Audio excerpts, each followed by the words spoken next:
Alright, welcome back to the channel. We are back in my parents' garage. It's the day after we did the glow plugs. We saw that there was a really bad fuel pump leak. I thought originally it was the fuel bowl, which is not safe to drive. So we're gonna be changing that out today. Okay, so the fuel pump is right under here, under this Y bridge, or the intake manifold. So we're gonna take this off, fuel bowl housing out, give an inspection. I think it might be leaking. If it's not, we're just gonna put it back in. But we're gonna take this off first to get down to that pump.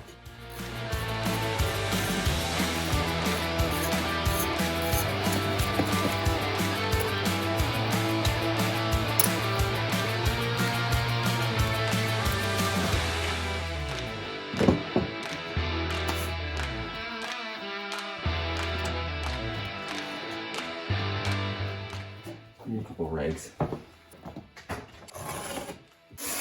Okay, so now you have this intake bridge off. You want to clog up these two holes going down into the intake. Don't want anything falling in there, so we're just going to stuff some rags down there.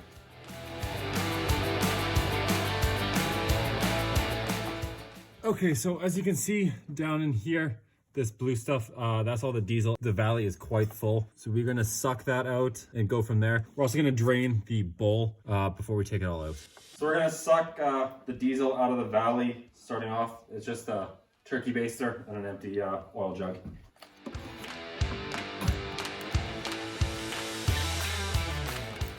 I'm glad I got hoses too.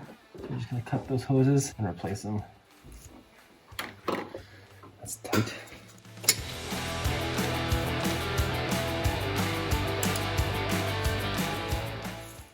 Disgusting this fuel filter is. What's your prediction? Dirty. Actually not bad.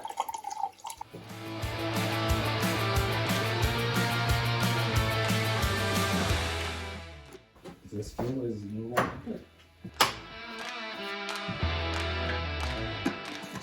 Okay, so we're getting the fuel bowl off now to get more room to get the pump out. It's pretty easy to take off. This is the regulator right here. So there's two fuel lines, one right here, one right here. They are a 9/16 wrench. These will come off. There's a fuel line back here that will come off. Two bolts on the regulator, and this piece will just slide off to the side. There's an electrical connection here, and there's another one down at the bottom. This fuel bowl is held on by two bolts, one right here and one right here, and this will be able to get up out of the way. There's three hoses going from the fuel pump to the fuel bowl. We're gonna cut all three of them because I have replacements, and then this will just lift out of the way and allow access to here. I hate working in gloves like this. No, why? Just don't have the same feel. So like working with my fingers in there, I just hate it. Working with diesel, I don't really need to be absorbing into my skin. Okay, so there's two bolts holding the regulator on, one here and one just underneath this piece. They are 10mm bolts. As soon as that comes off, there is a little screen in here with an O-ring. So you can see this one's just a little bit stuck. Just get a little wiggle and it should pop right off. Oh, yeah, that's pretty dirty. We'll have to clean that up. Disgusting. I have to get a shot of that, how dirty that is. What? Drop the socket way down into there. It's in the valley. Got it.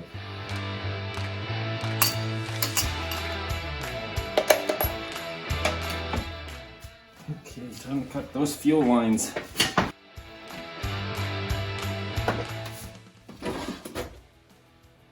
Just grab that at home.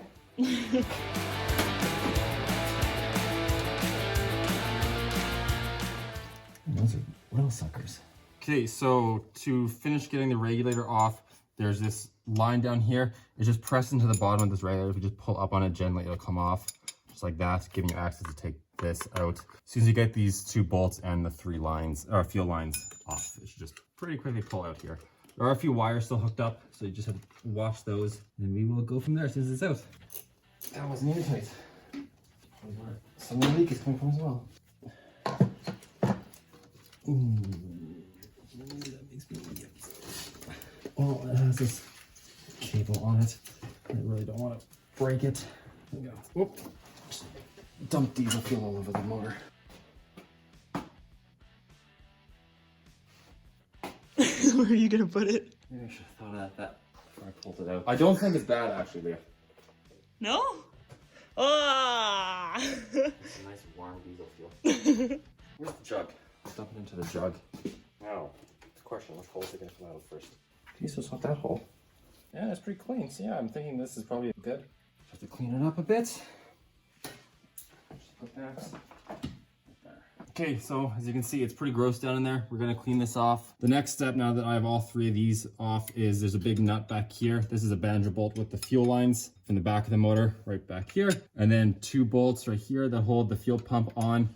Taking the fuel pump off is a little scary. There's a plunger on the bottom of it. And if that falls out, it falls into the motor, which is a huge headache to get rid of. Okay, so this is the replacement fuel pump. This is the plunger I was talking about. It just rides on a cam lobe and then pushes up on it, and that's how it works. This one's pretty stuck in there, so it's not gonna fall in, but the other one will be able to just fall out. Sometimes as well, this piece can crack and break off if you don't pull it up straight, and this section gets stuck in the block. If that happens, you can be lucky and have the tappet still in there and be able to grab it with vice grips. If you're not lucky, this will fall in and this chunk will be left in the block. I'm not really sure how to get that out if that happens. Hopefully that doesn't happen and we won't have to deal with it, but yeah, we'll just hope. That'd be really funny. What? If I didn't have the right wrench. 1/16 and it's nice and offset. Well, of course, 2 offset to use.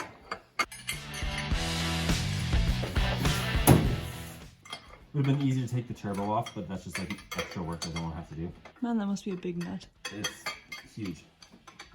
Okay, so one of the last things you need to take out before you actually take the pump out is the banjo bolt holding the fuel lines on the back. The nut size is a 1 1/4. If you leave the turbo on, you can get a box end wrench on there and get it cracked, and then just work it out with your fingers. It can be a bit of a pain if you leave that turbo on. Next, we're going to clean up that valley really well before we pull the pump. We don't want any diesel going down into the motor, running over the cam, the crank, and into the oil. So we're going to clean it up as best as we can, and then the next part will be pulling the pump. Suckers are pretty small. Gee, I wish I had my 10 back. Huh, I wonder where it could be. Did you hide it? No! Alright, so we are just taking off the last 2 bolts. I cleaned it up as best as I could with that turkey baster. It's 2 10mm bolts holding it down. And then we are just gonna twist the pump a little bit. Try to get it to come up as straight as possible. We might use a little pry bar underneath it. It's gotta come up perfectly straight. I'm gonna try to slip my hands underneath it if I can to grab that plunger. You really don't want it falling into the motor. Holy, it's like in there. Oh, there's a little bit of movement.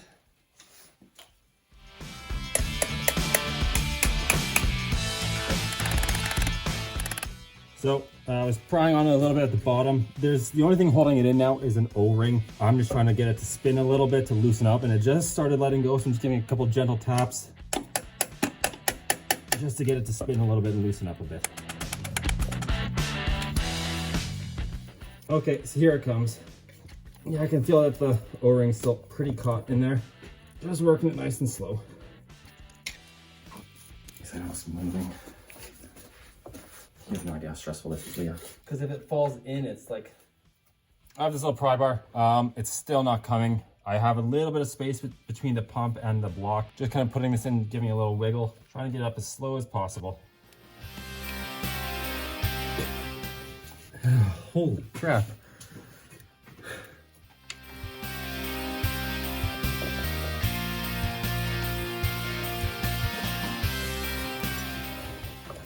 No? Actually, get some air. Just keep playing with it. Oh, got it out. Lucky for us. Plunger's still on there. O-ring's on there. This didn't crack and break off. So this is the best case scenario, obviously. So the issues that we were having with this pump, so it sits in there like this. There is a weeping hole right here and right here. And it was just full on coming out of here. Just with every pump, it just shot a ton of fluid out. So this is the plunger that'll fall in. If you're lucky, it stays. It's in there pretty good. But yeah, if this falls out, you have to hope that it hits the oil pan. If not, put a ratchet onto the harmonic balancer to turn over the motor very, very slowly until you hear that thunk to the bottom. Oh, yeah. You relieved? You have no idea. Like way, way, way back in there. Oh my word.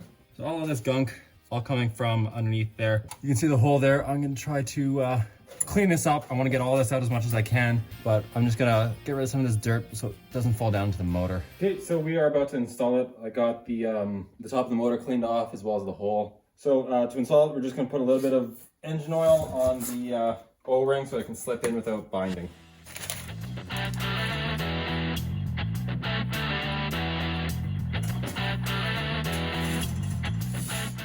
And it just clicks into place. Gotta cut the these here in a minute. I'll get those bolts in.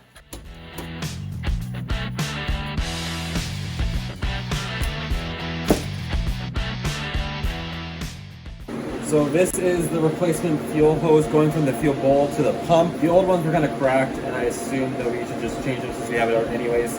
They are 3/8. Just make sure you get a high pressure diesel rated hose, which is what this is. Just 3 of them, pretty easy to make. It's gonna be a nightmare to put on.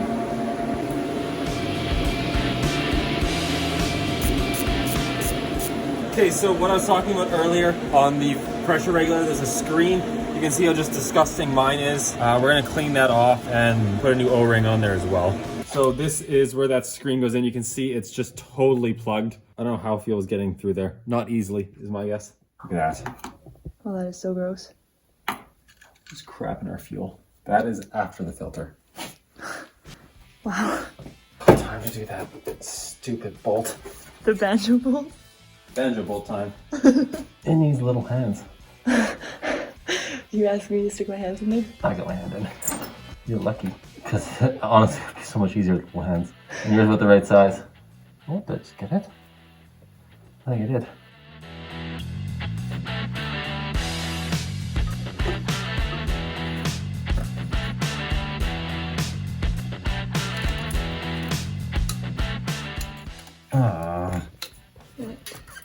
Just one of the plugs for that has like a seal inside, and it just got stuck in the end.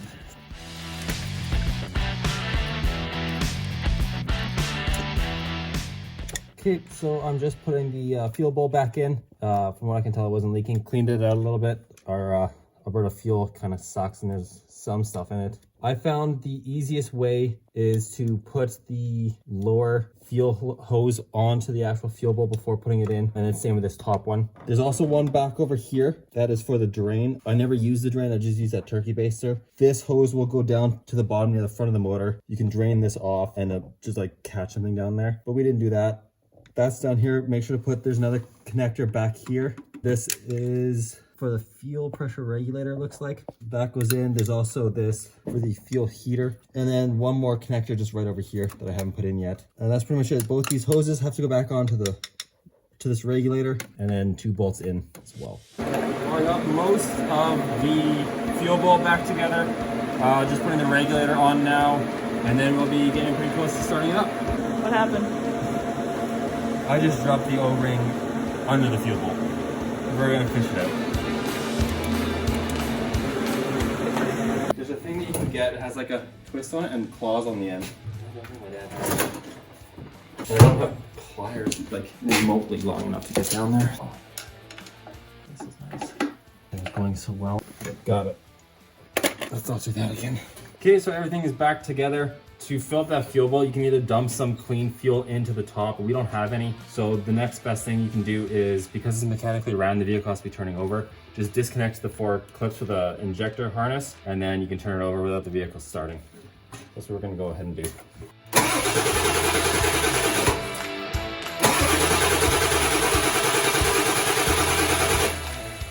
Gonna try to start it for real now.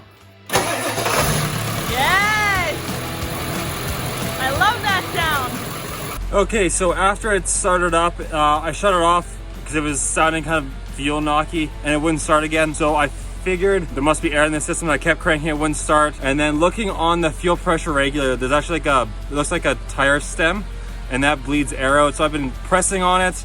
The last one got quite a bit of fuel. I'm just gonna press on it again. There's a lot of air stuck in there. I think after this next bleed, it'll fire up. Okay, so this is the fuel pressure regulator bleed valve right here. There we go. Quite a bit of fuel coming out, so it should be good to go. Okay, so it's been sitting for a few minutes. Just gonna fire it up, see how it starts again before I leave. Fires right up. All right guys, thanks for watching the video today. So we had a bit of an issue there at the end with that airlock. Still a little bit of airlift in the system, but it's running pretty good now. Thanks for watching the video. If you liked it, hit like and subscribe, and more content to come.